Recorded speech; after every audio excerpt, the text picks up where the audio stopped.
In a quiet corner of Shinjuku, the building stood. It was old, weathered by countless Tokyo seasons. Rain often slicked its grey facade. People hurried past, rarely looking up. They did not know its secret, or perhaps they chose not to know. Inside, the air was thick with the scent of aged wood and forgotten memories. A single elevator waited. It was not like the others. This one held a certain stillness, a patient silence. This elevator had a particular quirk, a strange condition. It only truly came alive at a specific hour. When the city clocks chimed midnight, something shifted. A faint hum would begin deep within its mechanics. Before this moment, it was just a metal box. After, it became a passage. Its door, a heavy panel of rusted metal, seemed to groan under the weight of unseen years. The rust was a deep orange, like dried blood. It made a scraping sound when it moved. Few knew of its nocturnal habit. Those who did spoke in hushed tones. They called it the Midnight Bell. The name came from the sound it made. Just as the last bell of midnight faded, the elevator would sigh. A single soft chime echoed from its depths. This was the invitation. The rusted door would then, slowly, reluctantly, begin to slide open. It revealed an interior paneled with dark polished wood, surprisingly intact. Unlike its battered exterior, the anticipation was a heavy cloak. Standing before it at 11:59 p.m. felt like waiting for a train to a different world. The air grew colder.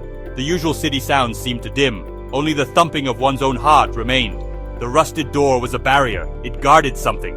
What it guarded, no one could say for sure. They only knew the journey it offered. A journey that always began with that midnight groan and the slow reveal of its dark, waiting interior. Once inside, the journey was peculiar. The buttons were old, ivory-colored squares. Most were worn, their numbers faded, but one button always seemed newer, cleaner. It was the button for the 13th floor. This was strange.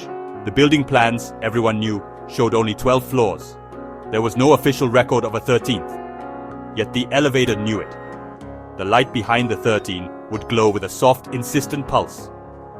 The ascent was unnervingly smooth. There were no jolts, no creaks of cables, as one might expect from such an old machine. It was a silent glide upwards. The floor indicator lights would pass. 5, 6, 7, then 10, 11, 12. And then, impossibly, a new light would illuminate. 13. The elevator would come to a gentle stop. A soft chime, the same as the one at midnight, would sound. The doors would slide open, not with a groan this time, but with a whisper. Stepping out was like stepping into a forgotten photograph. The air was different here. Colder, drier. It carried a faint, unidentifiable scent, something like old paper, or perhaps ozone. The silence was profound. Not the silence of an empty building, but the silence of a place that had never known sound. It was a silence that pressed against the eardrums, a silence that listened back.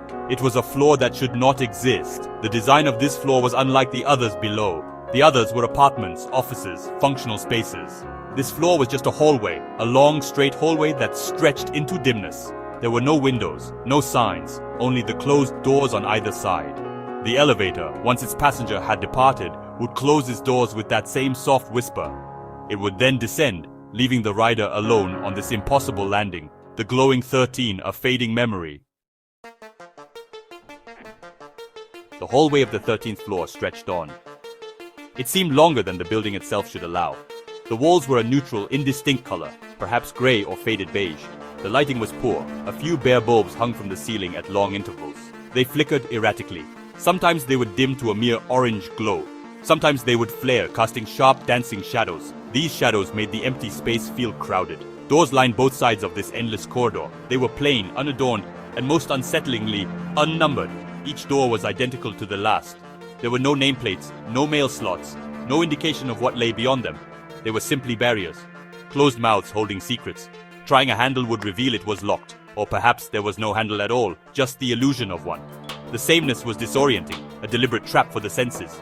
As one ventured deeper, the whispers began. At first they were faint, barely perceptible, like the rustle of dry leaves or the sigh of wind through a crack. But they were there. They seemed to come from the walls themselves, or perhaps from behind the unnumbered doors. The whispers were not in any language one could recognize, yet they felt familiar. They tugged at the edges of memory, a forgotten song, a distant conversation. Then the whispers would coalesce. They would find a focus. They would begin to form a single word, a name, the rider's name, spoken softly, insistently from the shadows. Kenji, they might sigh if Kenji was the one walking. Yumi, they might breathe if Yumi dared to explore. It was never loud, never threatening, just a quiet knowing murmur, a confirmation that this place, this impossible floor, knew who had arrived. It was an intimate, unsettling welcome. Drawn by an unseen current, or perhaps by the calling of their own name, riders would continue down the hallway. The flickering lights cast their elongated shadow ahead, a solitary companion. The air grew cooler still. The unidentifiable scent became stronger. There was a sense of arrival, even though the corridor seemed to have no end. But then, at what felt like the very limit of the passage, something small would catch the light. A glint. It was a mirror, a small, simple mirror hanging on the wall at the corridor's terminus. It was no bigger than a dinner plate. Its frame was dark, unassuming. It seemed out of place in this desolate expanse. Why a mirror here, at the end of everything? It beckoned. It offered a reflection, a confirmation of self in this place of negation. Most riders felt compelled to look, to see their own face after such a strange journey. They would step closer. The flickering light would catch their features, tired eyes, a line of curiosity or fear etched around their mouth. They would see themselves pale in the dimness. But then their eyes would adjust. They would look deeper into the small circular glass, and they would see it. Or rather, they would see them. For standing just behind their own reflected shoulder, there was always another figure. This figure was never clear. A shadow, a silhouette, sometimes just a pair of eyes in the gloom of the reflection. It was not there in the hallway itself. Turning around would reveal only the empty, flickering corridor. But in the mirror, it was always present. A silent observer, a constant companion on the 13th floor. The mirror showed the truth. They were not alone. They had never been alone. And the elevator was now far behind.